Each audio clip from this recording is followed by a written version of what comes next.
to see Inspector Lestrade at once. Your name, sir? Dr. John Watson.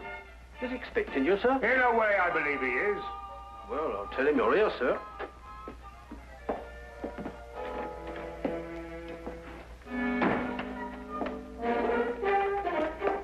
You can go in, sir.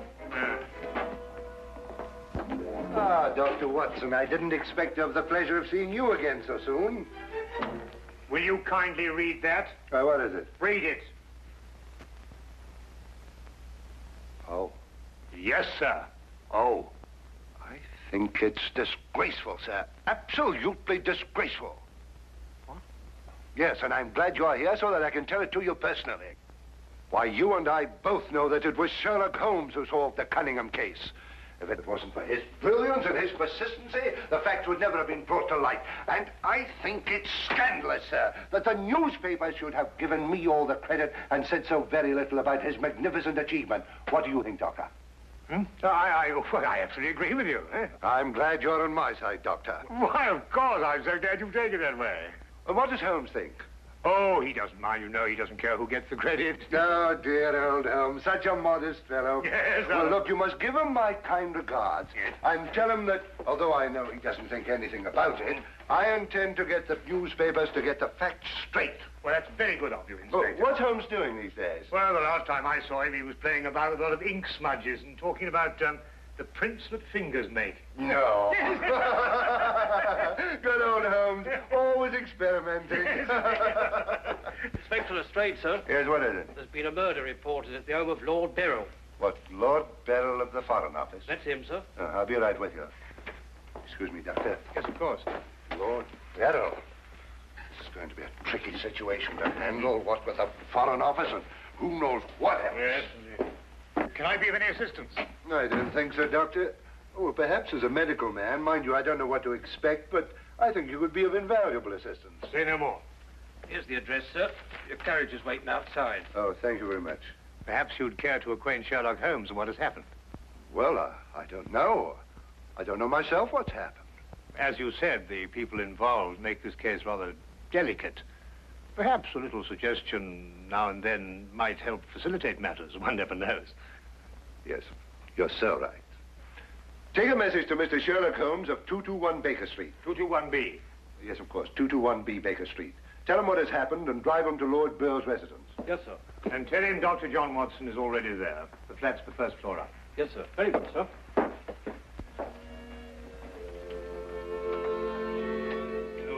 221B Baker Street.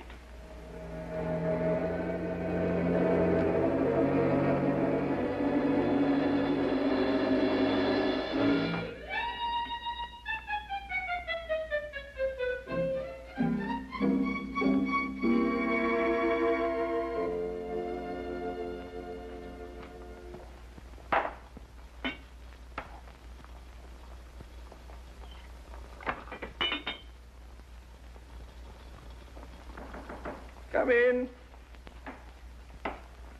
Excuse me, Mr. Holmes. Yes? A message for you, sir. There's been a murder committed at the home of Lord Beryl. Inspector Lestrade and Dr. Watson have already gone there. Thank you. Would you care to have some tea? Some tea, sir? Yes. Is that what you're making? Oh, come along. Come and have a look at this. I'm working on an extract from a special series of pygmy poisons. Oh, very interesting, sir. Tea? Well, yes, I don't mind if I do. You take milk? Yes, sir, please, sir, if I may. Splendid. Sugar? Thank you, sir. Where did I put that sugar? Ah, that's it. It's right here. Help yourself. Thank you, sir. So.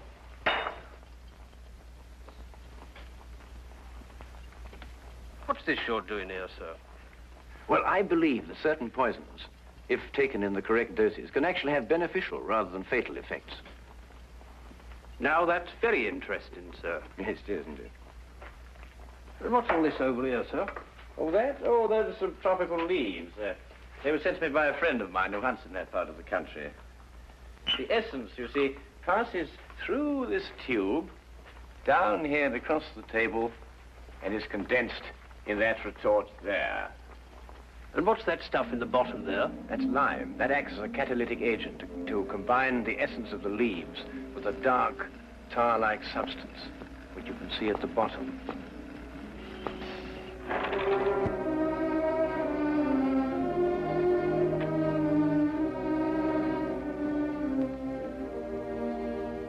Inspector Lestrade, I demand to see my wife. You've kept me waiting half an hour, and now I should like an explanation. Of course, you're entitled to one, sir. You know that Karl Oberstein was murdered in your study. I was informed of that, and it is a tragedy, of course. But I still don't see that is... Lord Beryl, your wife has confessed to shooting him. What? That's why I couldn't allow you to see her. We were taking her statement. What does she say? Apart from the actual confession of murder, she refuses to say anything. You may go in now if you wish, Lord Beryl.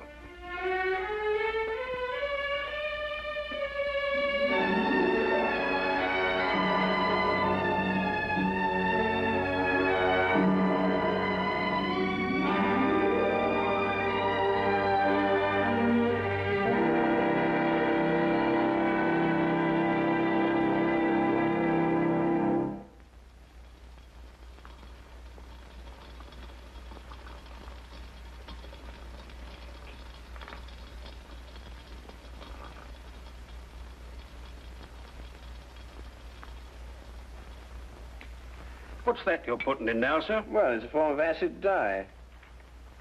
Yeah. That's all right. Oh, where have you two been all the afternoon? Didn't the sergeant tell you? Oh, yes, I remember. There was a murder somewhere. Was it interesting? No, Mr. Dwight. Uh-huh. Well, Lestrade, come and have whiskey and soda. Whiskey and soda, Lestrade. I don't know. I'll be off duty in 5 minutes. Yes, I think that'd be all right.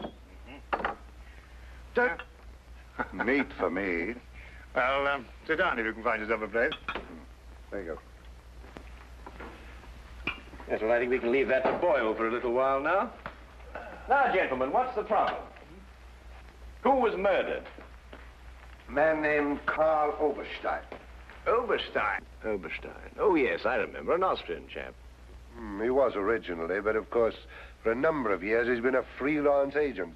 Mm-hmm. Buying and selling anything he can get his hands on, eh? But his hands in a bit too much this time. Lady Beryl shot him. Holt Smith, 38. Oh, really? It was a nasty bit there. I examined the body before it was removed. Entire back of the head gone. Instantaneous death, of course. Did you find the bullet? No, the police surgeon will do that. It hadn't come out. Yes, and that shot in the back of the head removes any possible chance Lady Beryl may have had of claiming self-defense. You're off duty now, aren't you, Wilkins? Yes, sir. You may go home. Thank you, sir. It's been a pleasure working for you this afternoon, Mr. Holmes.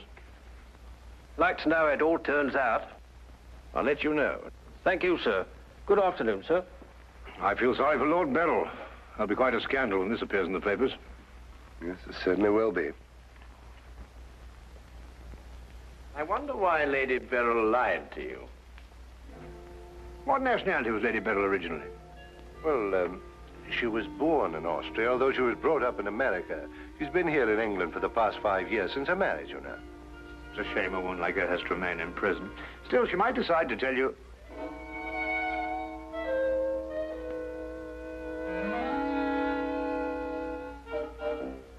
What did you say? I beg your pardon? What did you say just now? I didn't say anything. Oh, yes, you did. You said, I wonder why Lady Beryl lied to you. Oh, that? Yes, what did you mean? Nothing, except, of course, that Lady Beryl didn't shoot this chap Oberstein at all. But she confessed to it.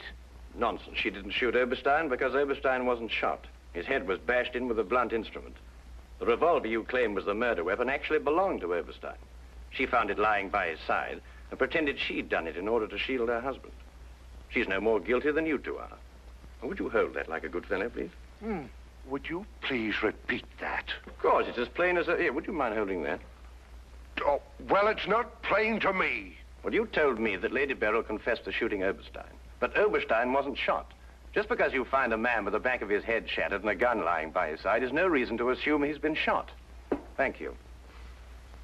You also assumed that the bullet had lodged in Oberstein's cranium because it hadn't emerged through the front. Now, any student of elementary ballistics knows that the greatest damage to the skull is on the opposite side to which the bullet entered. The point of entry is always clean. But the gun we found was an Austrian gun, and Lady Bell is an Austrian. Now, there's a logical bit of reasoning for you. Would you mind holding that, please? Lady Beryl saw Oberstein lying there and jumped to the same conclusion we did. Well, Lady Beryl's innocent. Then somebody else is guilty. Brilliant! We've got to get back to the premises and re-examine them for clues. You come with us, Holmes. This nonsense can wait. Nonsense? Nonsense. Nonsense? Did you say nonsense? I'll have you know, Inspector Lestrade, that if the law enforcement agencies of this country were a little, an infinitesimal amount more advanced than ancient Neolithic man, I would not have to be doing the basic research work that will in time benefit police bureaus throughout the earth. You may have a point, Mr. Holmes. A point? The only point is human, of which there is a paucity in the halls of our defense republic. So do you really think so? I certainly do think that. I'll tell you a few other things, Inspector.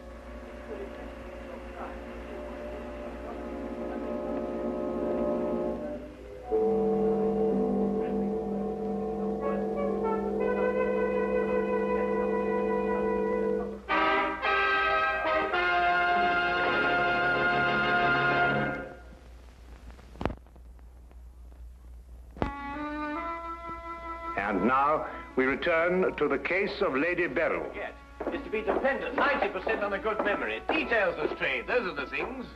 She's in here, and normally I'd detain her for confessing to a crime she didn't commit, but, well, what with the Foreign Office and all that, I don't believe I will. No, Lestrade, you don't want to hold her. Much easier to solve the crime if she's out. Exactly. Inspector Lestrade.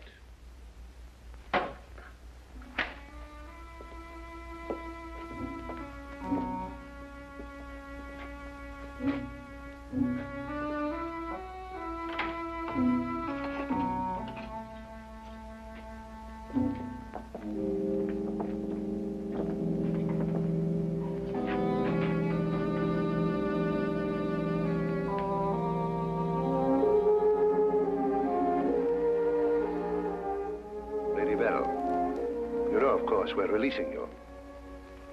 So I understand. Do you know why? No. We've been able to prove that you didn't commit this murder you confessed to. I see. We would, however, like an explanation as to why you confessed to this crime.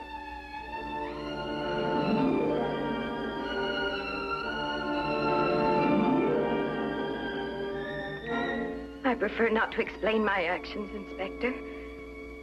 You realize, of course, that your actions are in themselves punishable and that we could detain you. I see. You still prefer to make no statement? That is correct. Very well, Lady Beryl. You'll be released as soon as the formalities can be cleared. Thank you.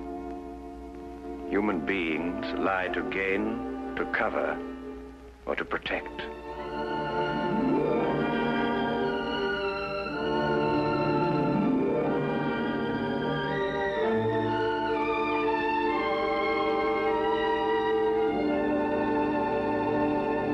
I don't know how to thank you, Mr. Holmes.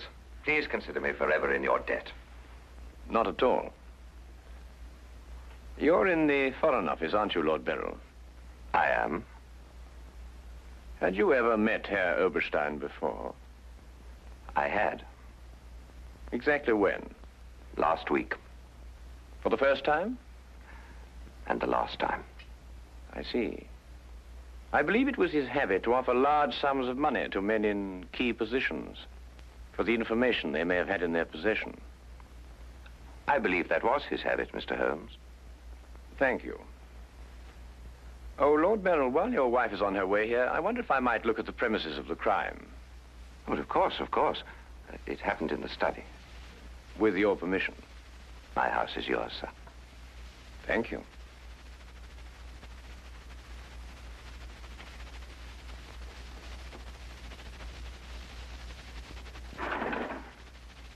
Well, now, let me see. Karl Oberstein was lying about there. Of course, it's been removed. Yes, yes, of course. I see you cleaned everything up with your usual remarkable efficiency, Lestrade. Now, look here, Holmes. I didn't know there was going to be any mystery about this affair.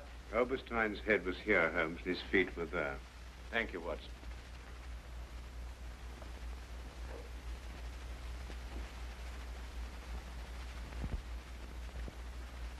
Where was the gun lying? To the left of the body.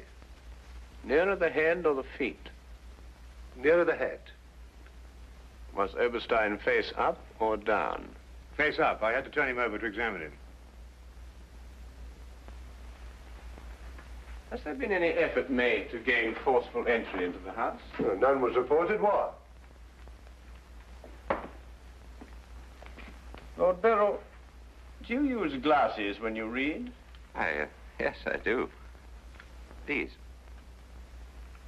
Are they your only pair? Yes. Who first discovered the body? I believe my secretary. Is he here? Yes. I'll call him. Thank you.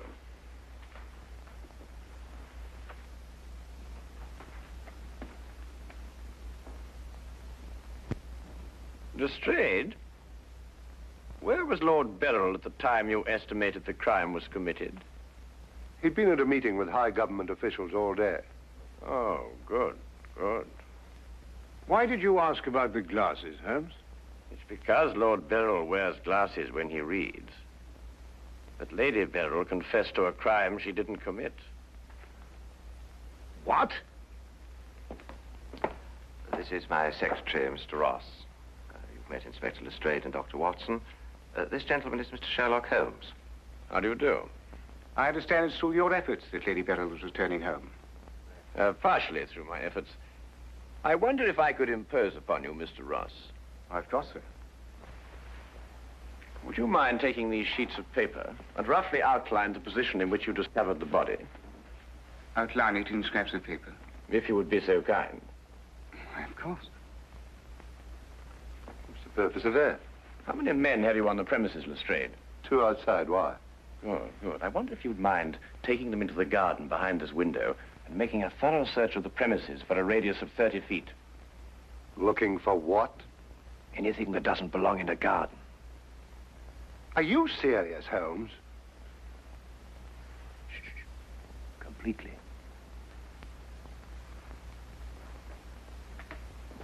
Let's got him out of our way.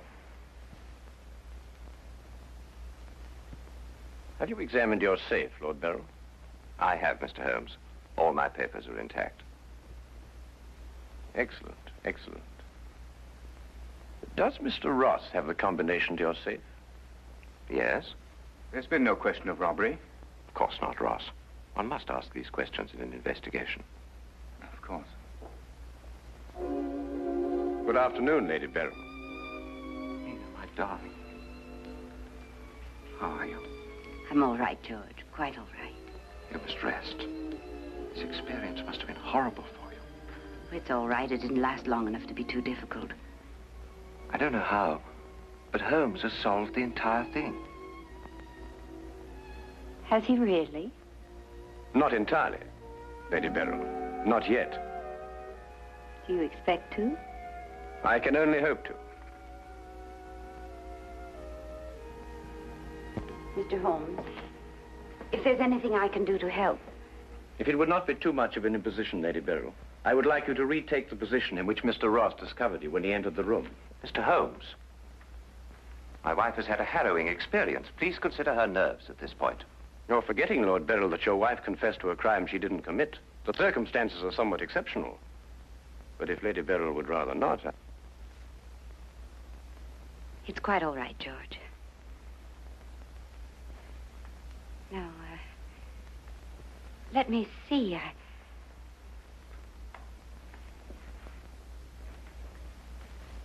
I was standing here.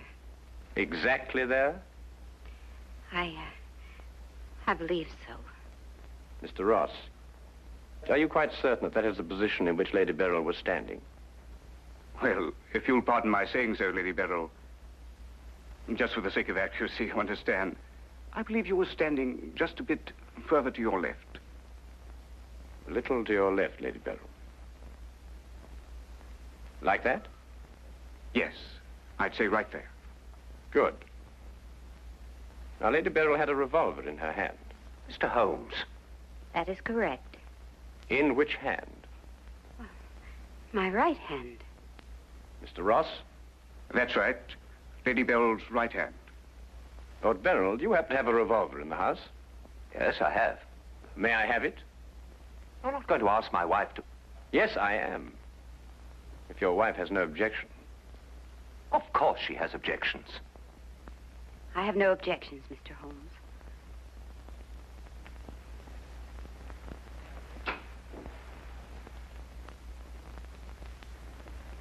Ah, excellent. A .38 caliber. Do you notice, Watson, that it's patterned very closely after the Schmidt-Holtz, the revolver in question? Lady Beryl, is that the way you held it? I believe so. Mr. Ross? Yes, it was like that. Mr. Ross, I'd like you to think very hard. A great deal depends on what you're going to say now. As far as you can remember, that was the position of Herr Oberstein's body? Yes. And where in relation to Herr Oberstein's body and Lady Beryl were the broken eyeglasses? Over there. There? Yes.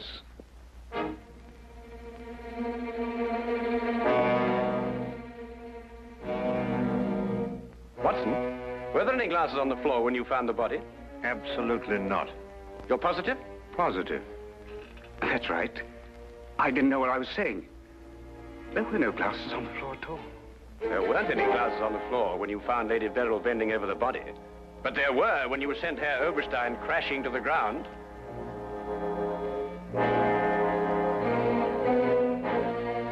Before you run, Mr. Ross, look at Lady Beryl. I don't understand this, Mr. Holmes. Oh, very simple, really.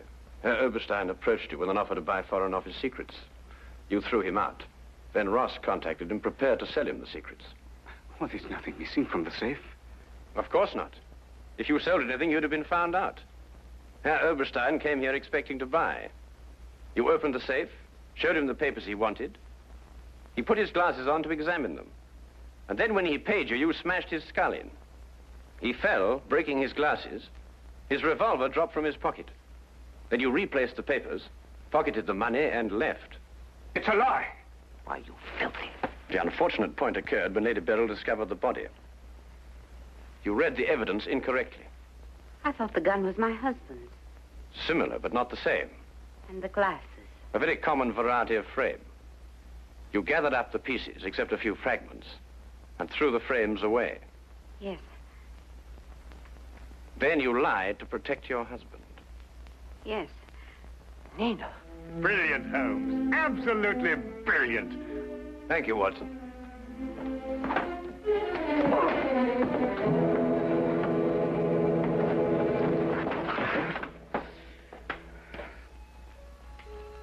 My humble and very grateful thanks, Mr. Holmes. It's been a pleasure to help so brave and noble a woman. I'm still not quite certain what's happened, but I know we shall both be forever indebted to you.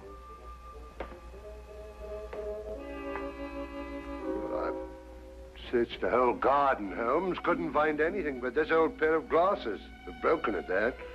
Really? Mr. Holmes has solved the entire case, Inspector. He has? How? By the little things, Lestrade. The little things that one must remember. The little things that make the difference between success and disaster. One must never forget that the difference between... Good heavens. Watson. What is it, Holmes? I left the gas on under the experiment. All Baker Street will be blown up. Holmes, I turned it off. Straight, hold that. Holmes! Holmes! Holmes!